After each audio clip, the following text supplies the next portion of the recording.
하나님께서 우리에게 주신 말씀 로마서 3장 1절에서 4절 말씀입니다. 신약성경 로마서 3장 1절에서 4절 말씀. 하나님의 말씀 봉독하여 드릴 때 하나님의 음성을 경청하십시오. 그런즉 유대인의 나음이 무엇이며 할례의 유익이 무엇이냐? 범사에 많으니 우선은 그들이 하나님의 말씀을 맡았음이니라. 어떤 자들이 믿지 아니하였으면 어찌하리요? 그 믿지 아니함이 하나님의 믿부심을 패하겠느냐? 그럴 수 없느니라. 사람은 다 거짓되되 오직 하나님은 참되시다 할지어다.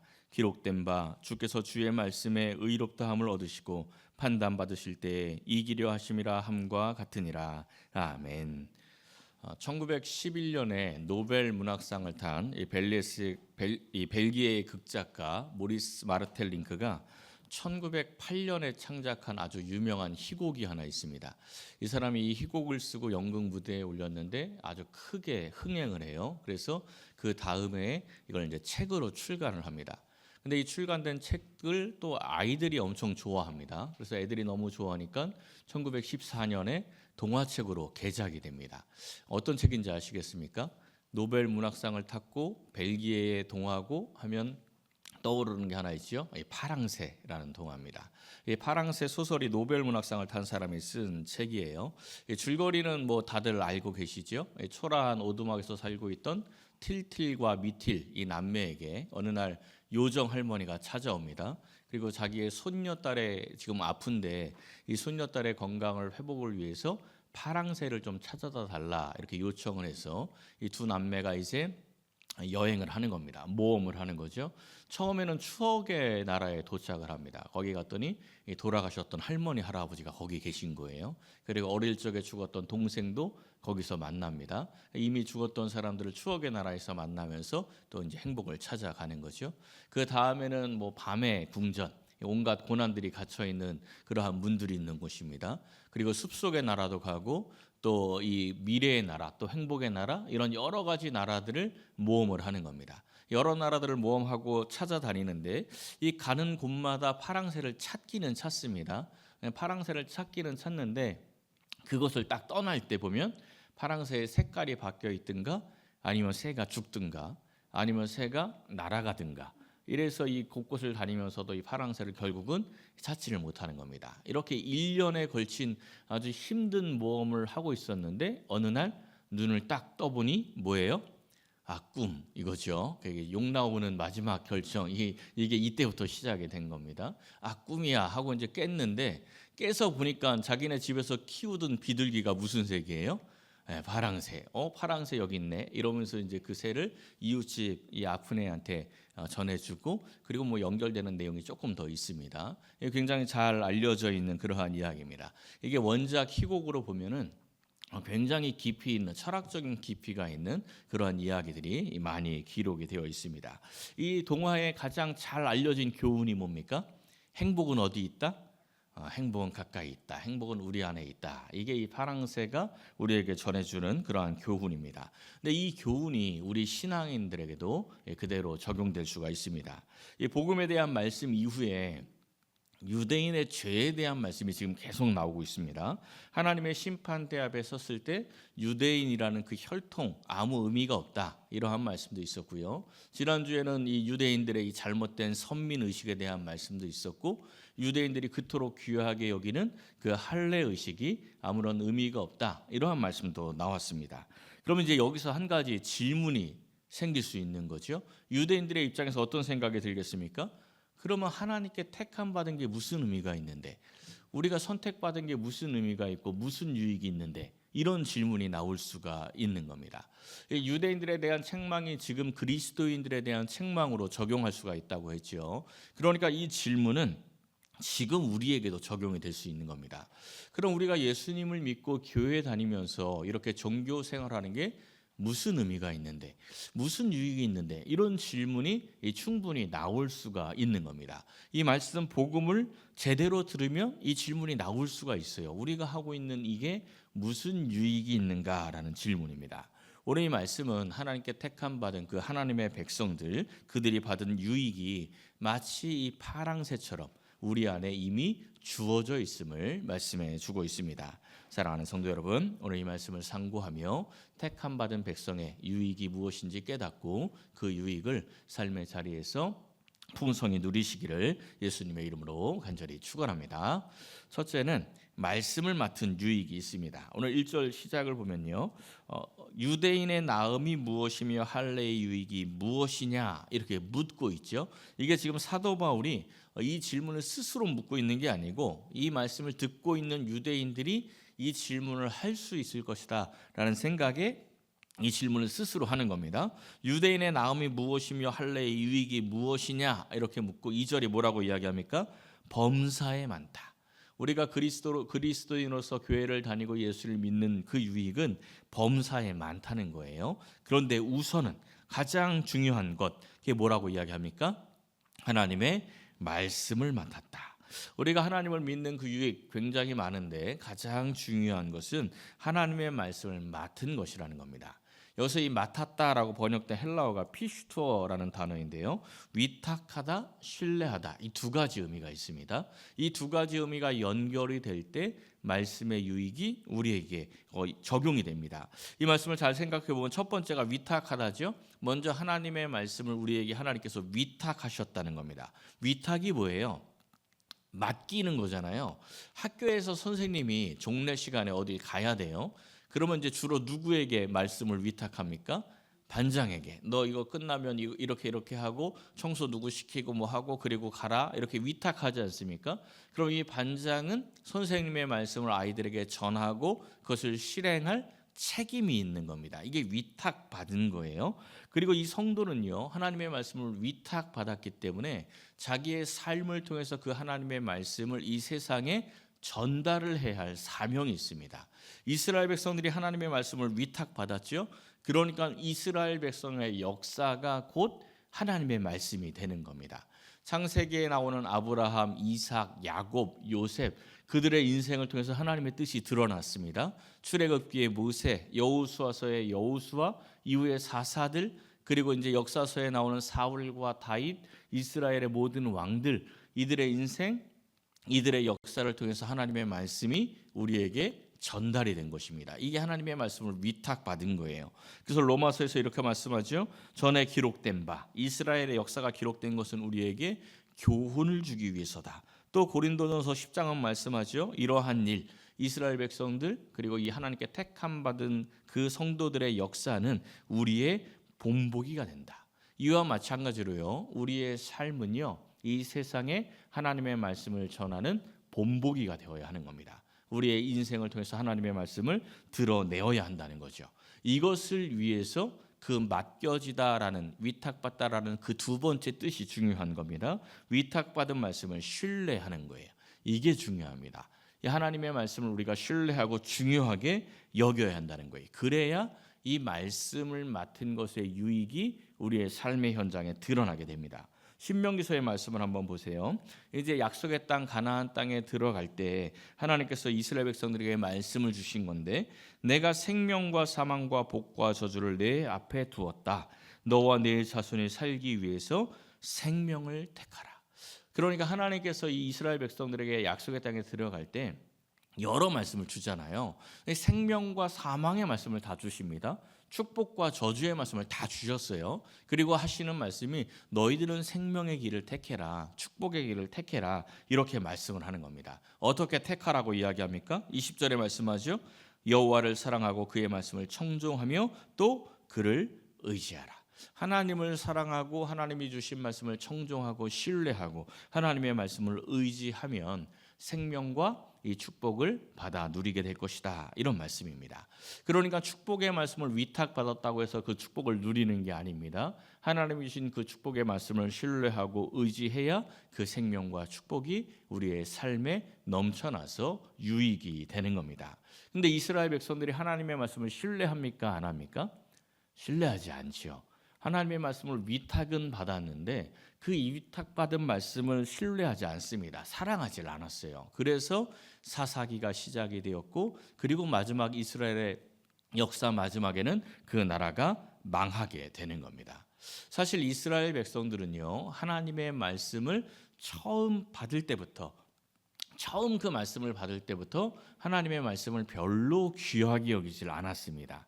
하나님의 말씀이 처음 이스라엘 백성들에게 내려오는 장면이 어디입니까? 출애굽기에서 시작이 되죠. 이스라엘 백성들이 출애굽을 하고 3개월 정도 광야를 걸어서 도착한 곳이 시내산입니다. 그때 이 시내산에서 하나님의 영광이 임하고 십계명 그리고 하나님의 율법들이 주어집니다. 그 장면을 한번 보십시오. 뭇 백성이 하면서 시작이 되죠. 이스라엘 백성들 앞에 우레와 번개와 나팔 소리 연기를 통해서 하나님의 영광이 임했습니다. 하나님의 말씀이 임했어요. 그러니까 이스라엘 백성들이 막 두려워합니다. 그때 모세가 말하죠. 두려워하지 말아라. 하나님이 임하심은 너희를 시험하고 너희로 경외하여 범죄하지 않게 하려 하심이다. 무슨 말씀이에요?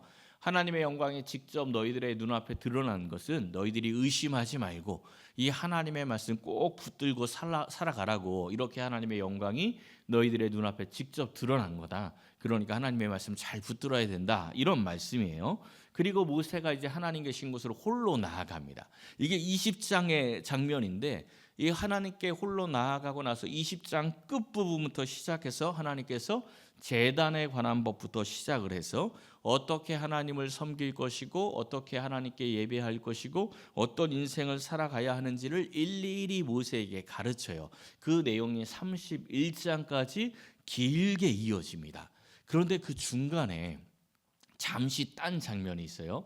20장 마지막부터 하나님의 말씀이 계속 주어지는데 중간 24장에 갑자기 하나님께서 이스라엘의 지도자들을 부릅니다. 한번 보세요. 9절부터 보면 아론과 나답과 아비후와 이스라엘 장로 70인을 부르지요. 하나님이 초대를 하신 겁니다. 그래서 이들이 하나님을 직접 봐요. 하나님을 직접 보고 그 하나님 앞에서 하나님을 뵙고 그 자리 앞에서 먹고 마십니다. 이 장면은요, 흔한 장면이 아닙니다. 하나님이 이스라엘 백성들 앞에 직접 눈앞에 나타날 때가 별로 없어요. 근데 하나님께서 지금 이스라엘의 지도자들을 직접 불러서 그들의 눈앞에 나타나신 겁니다. 그리고 이 말씀을 주기 전에는 막 구름과 연기 이런 것들을 통해서 하나님의 영광을 온 이스라엘 백성들에게 다 보여주셨어요. 평소에 안 하던 일을 하신 거죠. 왜 이렇게 하신 것 같습니까? 아까 이스라엘 백성들에게 주신 말씀에 힌트가 있죠. 너희들 하나님을 경외하고 시험 들지 말라고. 그러니까 하나님께서 이 모세에게 40일 동안 율법을 주시기 전에 지금 이스라엘 백성들을 단돌이 하고 계시는 겁니다. 야, 너희들에게 율법을 주는 하나님이 이런 분이야. 눈으로 직접 봤지. 너희들 직접 봤으니까 이 너희들에게 율법을 주는 하나님이 어떠한 분인지 잘 기다리고 기대하면서 그 하나님의 말씀 기다려라. 이렇게 하나님이 단도리를 하고 계시는 겁니다. 그리고 나서 모세에게 40일 동안 율법 주시는 거죠. 근데 그 40일 사이에 뭐 하죠? 금송아지 만들죠. 하나님이 이렇게 단도리를 하셨는데 하나님의 영광을 직접 본 그 이스라엘 백성들과 하나님을 직접 보고 그 앞에서 먹고 마신 이스라엘의 지도자들 70인의 장로들이 금송아지 만들고 있어요. 금송아지 만들 때 최소한 그 70인 장로 가운데 한두 명이라도 일어나서 우리 하나님 직접 받지 않냐고, 그러면 그 하나님 기다려야지, 이거 이러면 안 된다고 이렇게 한마디라도 했어도 좀 다른 사람들이 아 그래 이럴 텐데, 그죠? 근데 다 같이 일심으로 금송아지를 만들었다는 겁니다. 왜 그랬을까요? 이 이스라엘의 지도자와 이스라엘 백성들이 이렇게 실족할 수밖에 없었던 이유가, 그 원인이 출애굽기 20장에서 하나님의 영광이 처음 임재할 때 그 모습을 보면 그 원인을 우리가 찾을 수가 있습니다. 20장 18절 19절에 이런 말씀이 나옵니다. 하나님의 영광이 탁 임하니까 이스라엘 백성이 뭐라고 이야기합니까? 당신이 우리에게 말씀하소서 우리가 들으리이다. 하나님이 우리에게 말씀하시지 말게 하소서. 하나님을 직접 보면 죽을지도 모른다라는 두려움 때문에 이러한 말을 하는 것이긴 하지만 지금 이스라엘 백성들의 이 말에 뭘 알 수 있습니까? 하나님의 말씀 직접 듣고 싶지 않다. 그죠? 하나님 말씀 직접 듣고 싶지 않다는 거예요. 모세를 통해서 주는 말만 듣겠다는 겁니다. 그러니까 눈에 보이는 모세가 사라지니까 즉시 하나님과 멀어지는 겁니다. 하나님의 말씀을 직접 들으면 이런 일이 없을 텐데 모세를 통해서만 들으니까 모세가 사라지니까 즉시 이 사람들도 하나님과 멀어지는 거죠. 이 세상을 상징하는 애굽 나라를 떠나서 이제 하나님의 나라를 상징하는 약속의 땅을 향해서 가는 이 초입부에서 이러한 일이 일어난 이유를 우리는 깊이 묵상해야 합니다. 왜냐하면 이스라엘 백성들의 모습이 곧 우리의 모습이 될 수 있기 때문입니다. 여러분들은 어떻습니까? 하나님께서 우리에게 말씀을 주셨는데 이 성경을 통해서 하나님의 말씀, 이 하나님의 음성을 듣고자 하십니까? 지금 우리는 이 설교를 통해서 하나님의 말씀을 듣고 있지요. 그런데 정확하게 말씀을 드리면 이 설교 자체는 하나님의 말씀이 아닙니다. 그렇죠? 하나님의 말씀을 듣기 위한 통로죠. 하나님의 말씀을 조금 더 잘 이해하기 위한 통로로 주어진 게 설교입니다. 하나님의 말씀 자체는 아니에요. 어떤 분은 지금 표정을 보니까 그게 그거지 이러고 있는데 그게 그거지 이러시면 큰일 납니다. 그게 그거지 이러면 안 돼요. 설교 자체를 하나님의 말씀으로 여기면 목사는 교주가 되는 거고요. 성도들은 건강한 신앙을 잃어버립니다. 어떻게 되는 거예요? 목사님이 우리에게 말씀하소서 우리가 들으리이다. 하나님이 우리에게 말씀하지 않게 하소서. 이렇게 되는 겁니다. 겉으로 보기에는요 신앙이 아주 좋아 보입니다. 왜냐하면 목사가 말하는 거 다 듣거든요. 다 순종합니다. 그러니 얼마나 신앙이 좋아 보입니까? 그런데 하나님과 관계없는 사람이 되는 거예요. 그 목사가 아주 이상한 짓을 하거나 그 목사가 죄에 빠진 모습을 보면 같이 타락하고 같이 신앙 잃어버립니다. 왜냐하면 그 목사 통해서만 하나님의 말씀을 들으려고 했기 때문이죠. 우리는 스스로 말씀을 읽고 듣고 배우는 자리에 열심히 나아가서 우리의 심령에 말씀하시는 그 하나님의 음성을 들으려고 애를 써야 합니다. 약속의 땅에 들어갈 때 하나님께서 명령하신 말씀을 한번 보십시오. 뭐라고 말씀하십니까? 하나님께서 택하신 곳에 모일 때 이 율법을 낭독하여 온 이스라엘에게 듣게 하라. 하나님의 말씀을 낭독하라고 하죠. 하나님의 말씀을 읽어서 하나님의 음성을 듣게 하라는 것입니다. 근데 이스라엘 백성들이 성경을 읽는 장면이 역사서에 나올까요? 안 나올까요? 안 나와요. 몇 번 안 나와요. 나오긴 나옵니다. 망하기 직전에 종교개혁할 때 한번 성경을 읽고요. 망하고 나서 나중에 돌아와서 한번 또 성경을 읽는 장면이 나옵니다. 그 외에는 성경을 읽질 않아요. 그러니까 말씀을 읽질 않으니까 선지자가 열심히 가서 말씀을 선포하는데 그 말씀 선포를 들으면서도 하나님의 음성이 안 들리는 겁니다. 성경을 안 읽으니까. 그러니까 이스라엘 백성들이 결국은 어떻게 됩니까? 말씀을 멀리하다가 타락하고 결국은 그 나라가 망하게 됩니다. 지금 이 시대도 마찬가지죠. 이스라엘 백성들과 마찬가지로 지금 우리도 이 말씀, 성경 자체를 별로 귀하게 여기지 아니하고 별로 성경을 그렇게 많이 읽지 않습니다. 우리 교회 제일 강조하는 게 맨날 성경 읽는 거잖아요. 그런데도 별로 안 읽어요. 이스라엘이 망한 이유가 무엇입니까? 말씀을 신뢰하지 않았고 말씀을 귀하게 여기지 않았고 그 말씀을 읽지 않았기 때문입니다. 선지서를 보면요 얼마나 말씀을 거부했는지 잘 알 수 있어요. 그래서 아모스서를 보면 마지막 이스라엘에게 경고하는 말씀이 이 말씀이죠. 보라 날이 이를지라. 마지막 심판의 날이 이른다는 겁니다. 그날에 하나님께서 기갈을 보내시는데 양식이 없는 주림, 물이 없는 가람이 아니라 하나님의 말씀을 듣지 못하는 기갈이다. 하나님의 백성은요 물질적인 기갈을 만날 때 망하는 게 아닙니다. 하나님의 말씀을 잃어버릴 때 망하는 거예요. 하나님의 말씀을 듣지 않으려고 할 때, 하나님의 말씀을 멀리하려고 할 때 그때 망하는 길을 가게 되는 겁니다. 이 반면에 말씀과 가까이 하면 유익이 있겠죠. 이 성경을 읽어보면 말씀의 유익이 얼마나 많은지 굉장히 많이 기록이 되어 있습니다. 성경을 이스라엘 백성들이 읽은 장면이 몇 곳 없다고 했는데 아주 중요한 장면이 느헤미야 8장에 나옵니다. 그러니까 70년 바벨론 포로기를 끝내고 이제 다시 돌아와요. 그리고 에스라 시대의 성전을 재건을 하고 느헤미야 시대의 성벽을 재건을 합니다. 그리고 나서 이스라엘 백성들이 자기들의 역사를 돌아보니까 우리가 하나님의 말씀을 잃어버렸기 때문에 망했다. 그리고 이제 돌아왔으니 이 말씀을 회복해야 되겠다. 이런 생각이 듭니다. 그래서 이스라엘 백성들이 스스로 요청을 해요. 학사 에스라에게 우리에게 율법을 가르쳐 달라 요청을 합니다. 스스로 요청을 했어요. 그래서 에스라가 율법을 통독하면서 이 성경을 통독을 하면서 이스라엘 백성들에게 말씀을 가르칩니다. 그때 이스라엘 백성들이 말씀을 대하는 모습을 보면 우리가 말씀을 어떻게 대해야 하는지, 이렇게 말씀을 대할 때 말씀의 유익을 우리가 누릴 수 있겠구나, 이것을 깨달을 수가 있습니다. 먼저 8장 3절에 보면요, 율법 측에 뭐를 했다고 나옵니까? 귀를 기울였다. 그러니까 말씀의 유익을 얻는 첫 번째 방법은요, 말씀을 경청하는 겁니다. 귀를 기울이는 게 경청이죠. 얼만큼 경청했대요? 새벽부터 정오까지. 그러니까 새벽을 그냥 6시로 치면 몇 시간 동안 말씀 듣고 있는 겁니까? 최소 6시간 말씀 듣고 있는 거예요. 제가 주일 설교를 준비를 할 때 처음 이 초안을 딱 잡으면요, 초안 잡은 설교 시간이 1시간이에요. 1시간짜리 설교문을 만든 다음에 이제 막 다듬습니다. 다듬고 좀 잔가지들을 다 쳐내요.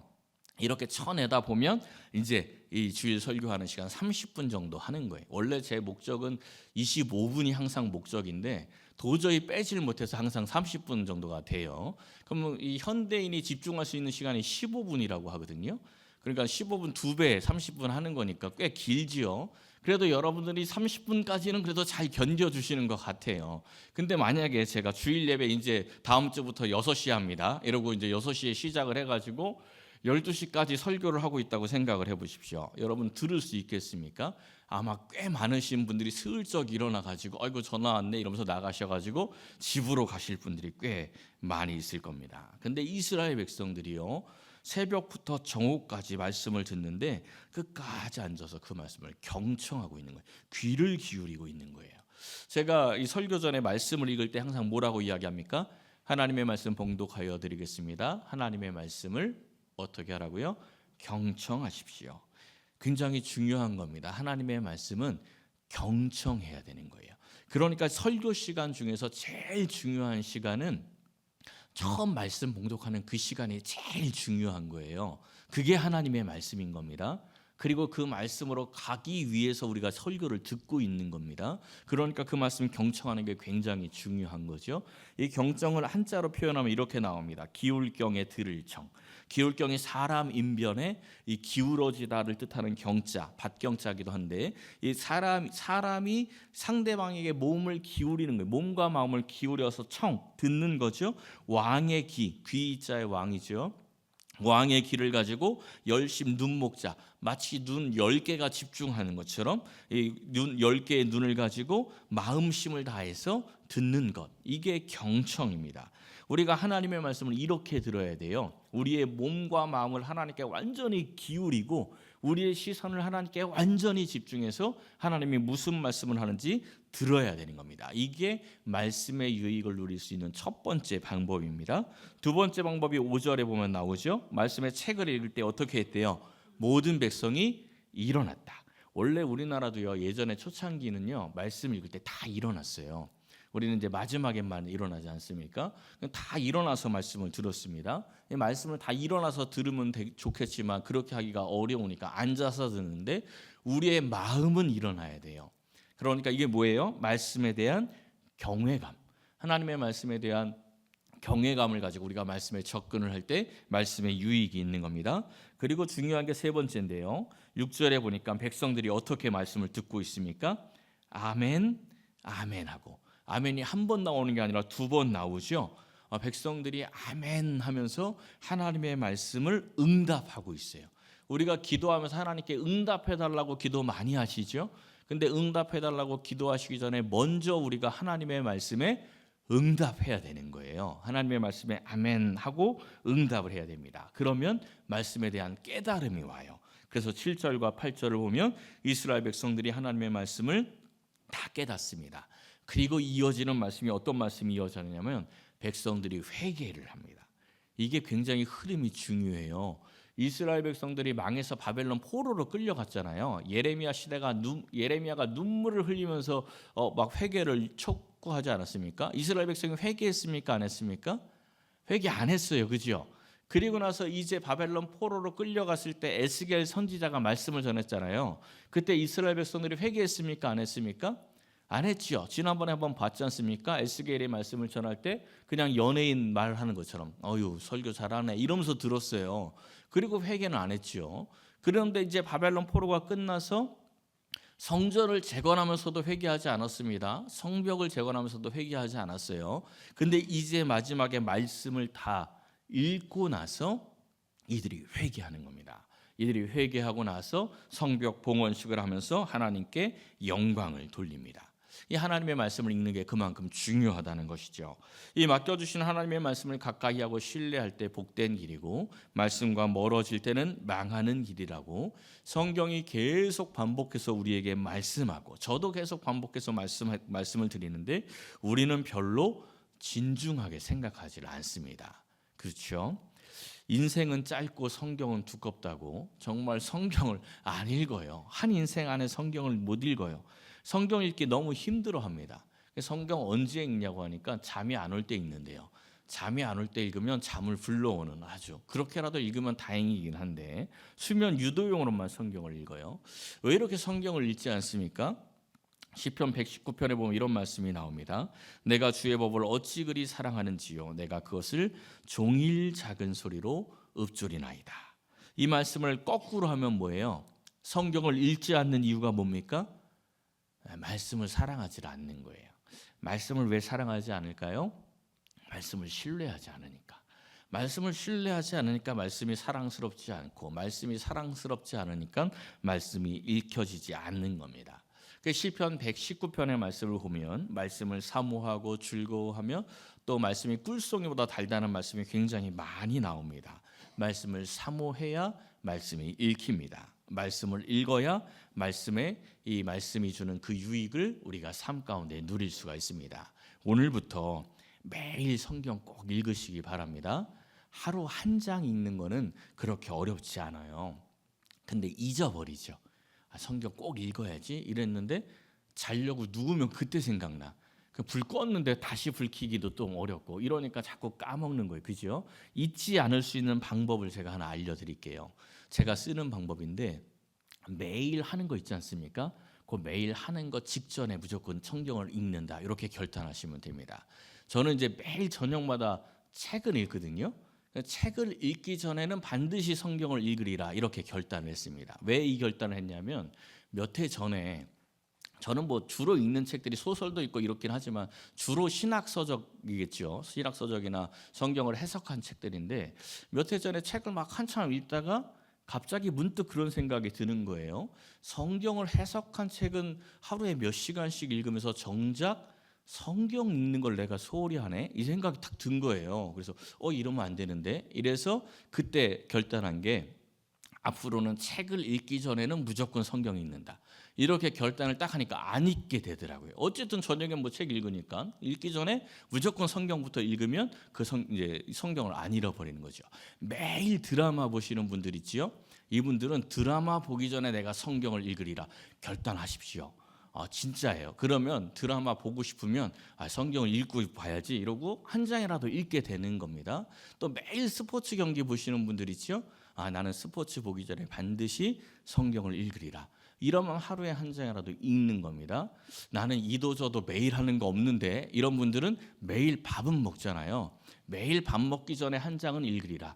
이렇게 결단하시면 정말 잃어버리지 않고 매일매일 성경 읽을 수 있습니다. 매일 성경 읽는 게 굉장히 귀한 거예요.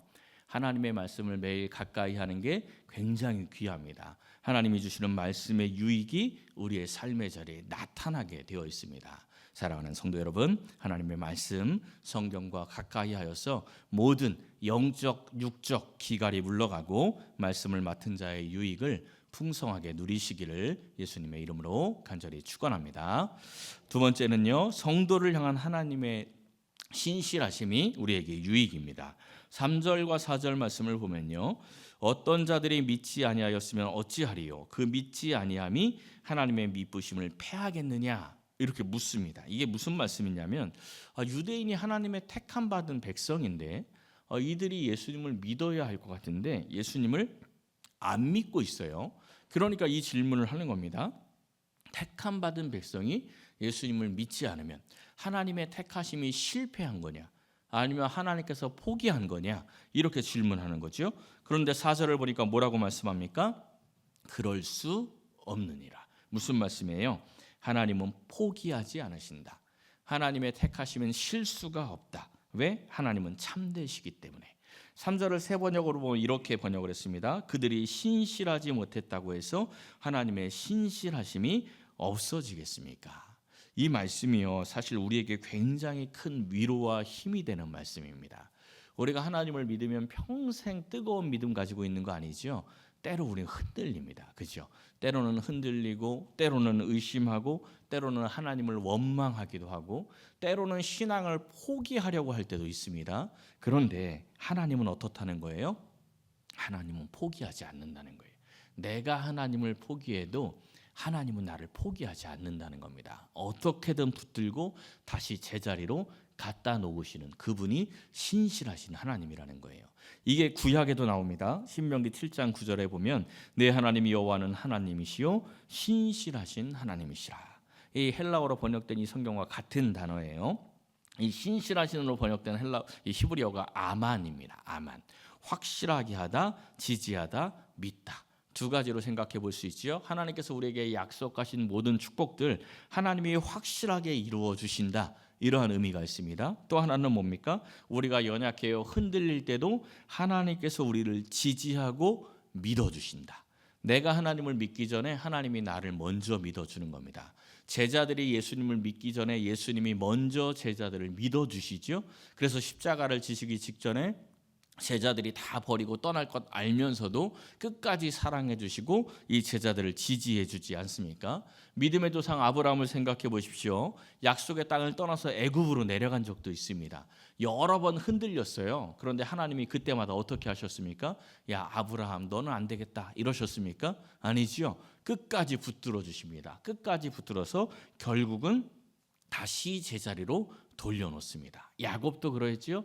야곱도 여러 차례 흔들렸지만 하나님이 끝까지 붙들어서 약속하신 축복을 이루어 주셨습니다. 하나님의 신실하심을 믿는 성도들은요, 어떠한 일을 만나도 하나님께서 가장 선하신 길로 인도할 것을 믿습니다. 그래서 원망이 없어요. 그런데 아이러니하게도요, 하나님의 신실하심을 믿지 않는 사람들은 어려운 일이 생기면 그제서야 하나님 신실하시다면서요 이러면서 원망합니다. 그러니까 평소에 하나님의 살아계심을 인정하지 않던 사람은 자기 어려운 일 생기면 하나님 살아계시다면서요 이러면서 막 원망해요. 평소에 살아계신 하나님을 인정하고 살아야죠. 어려운 일 생길 때만 살아계신 하나님 이러면서 찾으면 안 됩니다. 처음에 말씀드린 파랑새를 다시 한번 생각해 보십시오. 틸틸과 미틸이 온 세상을 헤매면서 파랑새를 찾아다녔는데 정작 파랑새는 어디 있었다고요? 자기 집안에. 그죠? 우리 성도들은 하나님이 주실 축복, 하나님이 주실 응답을 찾기 위해서 열심히 애쓰지 않습니까? 그리고 세상에서 복받고 살기 위해서 세상에서도 많은 것을 찾아다닙니다. 그런데 진짜 축복, 진짜 유익은 다 어디에 있다고요? 말씀 안에. 하나님의 말씀 안에 이 모든 것이 다 들어 있습니다. 말씀이 축복의 열쇠입니다. 이 말씀을 위탁받은 우리가 그 말씀을 신뢰하고 그 말씀을 전하고 그 말씀을 따라 살아갈 때 하나님께서 그의 신실하심을 우리의 삶의 자리에 그대로 드러나게 하여 주실 줄로 믿습니다. 사랑하는 성도 여러분, 하나님께서 이미 우리에게 주신 이 성도의 유익, 이 하나님의 말씀 놓치지 말고 항상 붙들어서 하나님이 주시는 그 축복, 하나님이 주시는 그 유익을 풍성히 누리며 살아가시기를 예수님의 이름으로 간절히 축원합니다.